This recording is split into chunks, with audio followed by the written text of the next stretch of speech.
বাংলাদেশের সবুজ শ্যামল ভূখণ্ডের উত্তর সীমান্তে মাথা উঁচু করে দাঁড়িয়ে আছে গারো পাহাড়।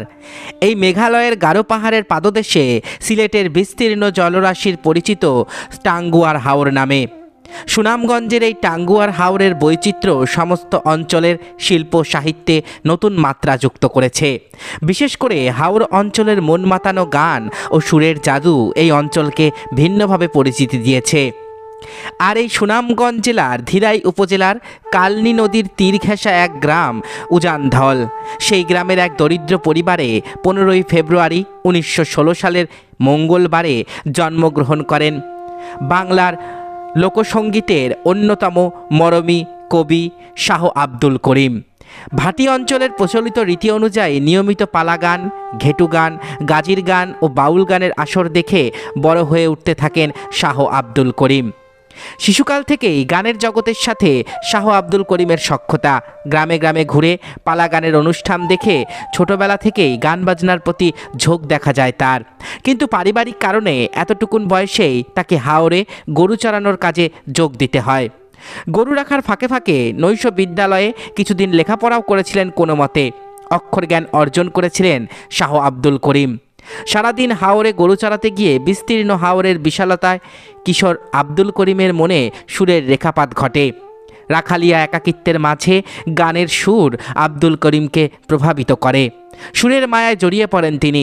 সুযোগ পেলেই মাঠে ঘাটে, গাছতলায়, গ্রামের আঁকাবাঁকা পথে রাখালদের সাথে দল বেঁধে গান গাইতেন। সহজ সরল গ্রাম্য সাধারণ মানুষ ও রাখাল ছেলেদের দল ছিল তার গানের শ্রোতা। এভাবেই সুরের জাল আব্দুল করিমকে শক্ত হাতে ধরে ফেলে, যার বাঁধন থেকে তিনি আর বের হতে পারেননি সারা জীবনে। অল্প বয়সেই হাতে তুলে নেন একতারা। এরপর নিরুদ্দেশ যাত্রা, এক স্থান থেকে অন্য স্থানে, গ্রাম থেকে শহর, শহর থেকে গ্রাম। সেই যে বেরিয়ে পড়লেন সুরের টানে, তারপর আর নিজের দিকে তাকাবার সময় পর্যন্ত পেলেন না। শুরু হলো তার সুরের সাধনা। তিনি তার গানে তার পারিবারিক পরিচয় তুলে ধরেছিলেন এভাবে: পিতা ইব্রাহিম আলী, মাতা নাইয়র জান, উস্তাদ সমরু মিয়া মুন্সি পড়াইলেন কোরআন, একতারা সম্বল সরলা সঙ্গিনী নিয়ে থাকি উজানধল। গুরুমুখী সঙ্গীত জীবনের প্রথমে শাহ আব্দুল করিম বাউল সাধক রশিদ উদ্দিনের দলে যোগ দেন। এরপর শাহ ইব্রাহিম মাস্তানের কাছে গানের শিক্ষা নেন তিনি, যিনি মাওলা বক্সের অনুসারী ছিলেন। এরপর আব্দুল করিম শরীয়তি, মারফতি, দেহতত্ত্ব, গণসঙ্গীত সহ বাউল গান এবং অন্যান্য গানের শাখার চর্চাও করেছেন। তার এই সুর ও সঙ্গীতের সাধনায় পরিবার থেকে বাধা না দেওয়ায় আব্দুল করিম মনে প্রাণে আঁকড়ে ধরে গানের সাধনা চালিয়ে যেতে লাগলেন। তিনি গানের অনুপ্রেরণা পেয়েছেন বাউল সম্রাট ফকির লালন শাহ, পঞ্চু শাহ এবং দুদ্দু শাহের কাছ থেকে। এভাবেই কৈশোর পেরিয়ে যৌবনে উপনীত হন আব্দুল করিম। তার গানেও যৌবনের ছোঁয়া স্পষ্ট হয়ে ওঠে। তিনি লেখেন: বসন্ত বাতাসে সৈগ বসন্ত বাতাসে, বন্ধুর বাড়ির ফুলের গন্ধ আমার বাড়ি আসে। এই সঙ্গীত সাধনায় তিনি জীবনকে দেখতে শুরু করেছিলেন ভিন্ন চোখে। জীবনের গভীর সূক্ষ্ম অনুভূতিগুলো তার কাছে স্পষ্ট হয়ে উঠতে শুরু করে। তিনি বুঝতে শুরু করেন, আমাদের পরিচিত এই জগৎ এক মায়ার জগৎ। মানব হৃদয় সহজে মায়ার জালে আটকা পড়ে, অথচ সে মায়া দেখা যায় না, ছোঁয়া যায় না, শুধু অনুভব করা যায়। সে মায়ার আগুনে যে পড়ে সেই জানে এ কেমন জাদুর খেলা। মায়া ও দয়া মাখা সেই জাদুকরী সুরের মূর্ছনা ফুটে ওঠে তার অনেক বিখ্যাত গানে। তার মধ্যে বন্দে মায়া লাগাইছে, পিরিতি শিখাইছে, কি জাদু করিয়া গো বন্দে মায়া লাগাইছে। তারপর কেমনে ভুলিব আমি বাঁচি না তারে ছাড়া, আমি ফুল বন্ধু ফুলের ভ্রমরা, তুমি বিনে আকুল পরাণ থাকতে চায় না ঘরে রে, সোনা বন্ধু ভুইল না আমারে, আমি এই মিনতি করি রে। এমন সব গান লিখেছেন শাহ আব্দুল করিম।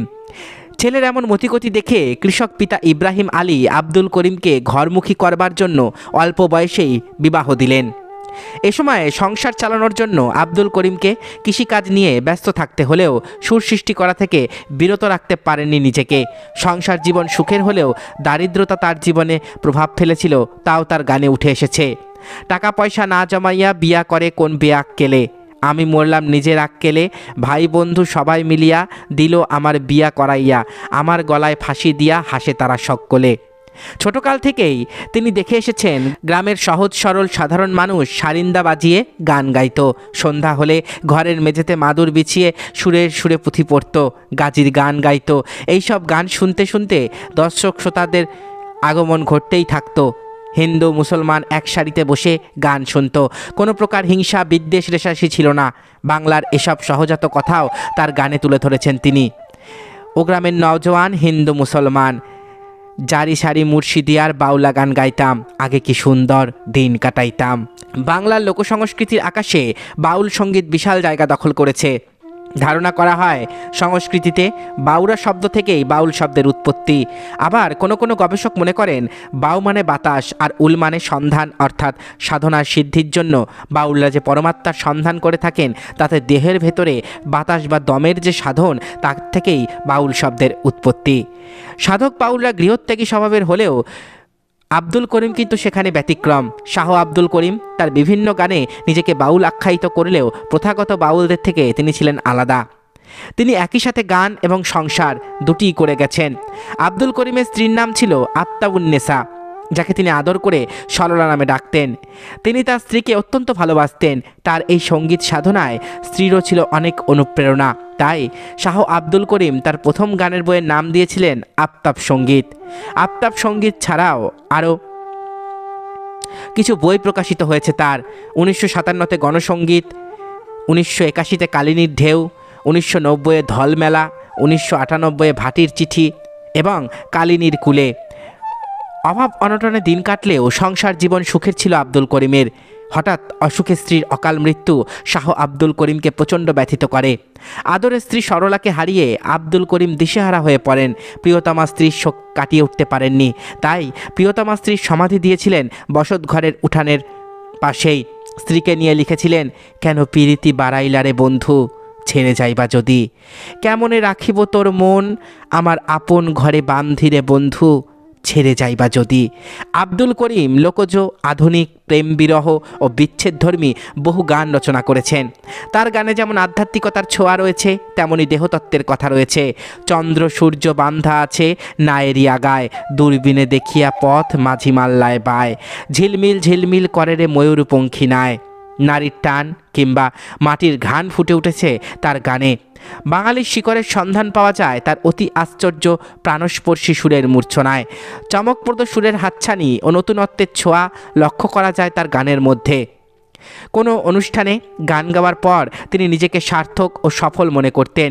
তিনি মনে করতেন গান ছাড়া তিনি অসম্পূর্ণ মানুষ। তার ধ্যান, সাধনা, জীবন সবই তার গান। তার ইচ্ছা, আকাঙ্ক্ষা, চাওয়া পাওয়া সব কিছুই তার গানের মধ্য দিয়ে প্রকাশ পায়।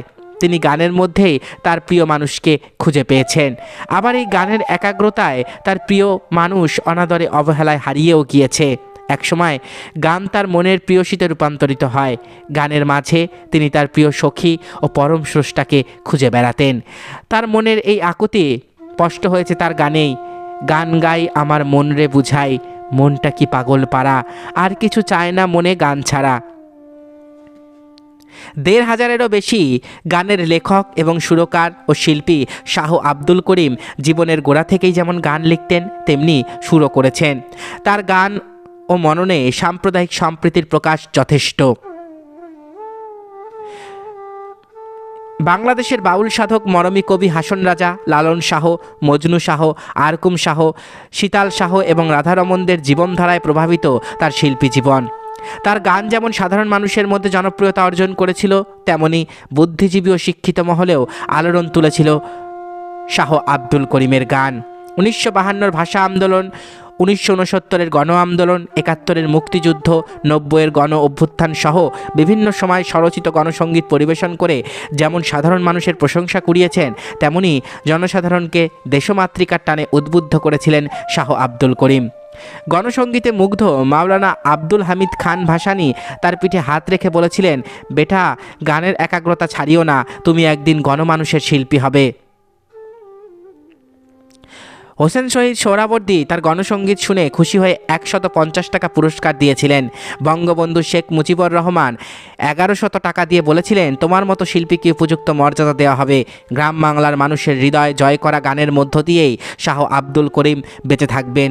যুগ যুগ ধরে মানুষের কণ্ঠে অনুরণিত হবে তার অমর সৃষ্টি গানগুলি।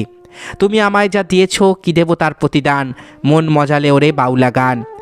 তার এরকম অসংখ্য গান আছে যার আবেদন যুগ যুগ ধরে শ্রোতাদের হৃদয়কে নাড়া দিয়ে চলেছে। আব্দুল করিম জীবনের শেষ সময়টুকু উজানধল গ্রামেই কাটিয়েছেন। শেষ বয়সে এসেও শাহ আব্দুল করিম ভাঙা গলায় বাড়ির পাশে খোলা ময়দানে তার ভক্ত সঙ্গীদের নিয়ে আসর জমাতেন। তার এই গানে তিনি বলে গিয়েছেন, তুমি আমায় যা দিয়েছ, কি দেব তার প্রতিদান।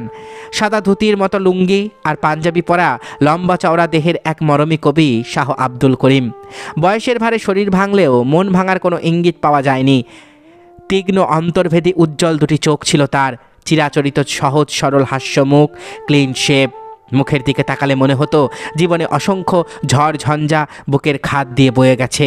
কাঁধ পর্যন্ত চুলে গুটি কতক সাদা চুল, দেখলেই মনে হতো যৌবনের ঝাঁকড়া চুলের এক উদ্যমী সুপুরুষ। শেষ বয়সে স্মৃতিশক্তি ও বাকশক্তি দুটি একসঙ্গে হারিয়েছিলেন।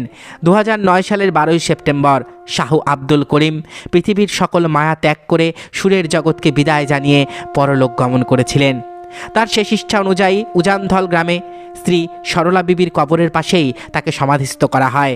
গ্রাম বাংলার মানুষের হৃদয় জয় করা শাহ আব্দুল করিম আজীবন বেঁচে থাকবেন তার সৃষ্টির মাধ্যমে। কালনী নদীর ঢেউয়ের মতো শাহ আব্দুল করিমের গানের মর্মবাণী বেঁচে থাকবে মানুষের অন্তরে অন্তরে। বাউল শাহ আব্দুল করিম 2001 সালে 21 পদক লাভ করেছিলেন বাংলাদেশ সরকারের পক্ষ থেকে। বাংলা একাডেমি তার 10টি গানের ইংরেজি অনুবাদও প্রকাশ করে। শাকুর মজিদ তাকে নিয়ে নির্মাণ করেছেন ভাটির পুরুষ নামে একটি প্রামাণ্য তথ্যচিত্র। এছাড়াও সুবচন নাট্য সংসদ তাকে নিয়ে শাকুর মজিদের লেখা মহাজনের নাও নাটক 88টির প্রদর্শনী করেছে। 21 পদক, কথাসাহিত্যিক আব্দুর রউফ চৌধুরী পদক, রাগিব রাবেয়া সাহিত্য পুরস্কার, লেবাক অ্যাওয়ার্ড, মেরিল প্রথম আলো পুরস্কার, আজীবন সম্মাননা, Citycell channel I music award, Bangladesh জাতিসংঘ সমিতি সম্মাননা, খান বাহাদুর এহিয়া পদক, বাংলাদেশ শিল্পকলা একাডেমির সম্মাননা, হাতিল অ্যাওয়ার্ড এবং এনসিসি ব্যাংক NA সম্মাননায় ভূষিত হয়েছেন বাউল সম্রাট শাহ আব্দুল করিম।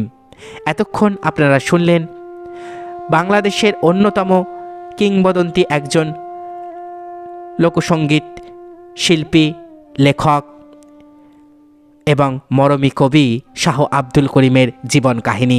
আশা করি ভিডিওটি আপনাদের ভালো লেগেছে। আমার চ্যানেলের ভিডিওগুলো যদি আপনাদের ভালো লেগে থাকে তাহলে অবশ্যই চ্যানেলটি সাবস্ক্রাইব করুন, পাশে থাকা বেল আইকনটি ক্লিক করে দিন যাতে পরবর্তী ভিডিওর নোটিফিকেশান খুব তাড়াতাড়ি আপনাদের কাছে পৌঁছে যায়। আজকের মতো এখানেই শেষ করছি। ভালো থাকবেন সবাই। নমস্কার।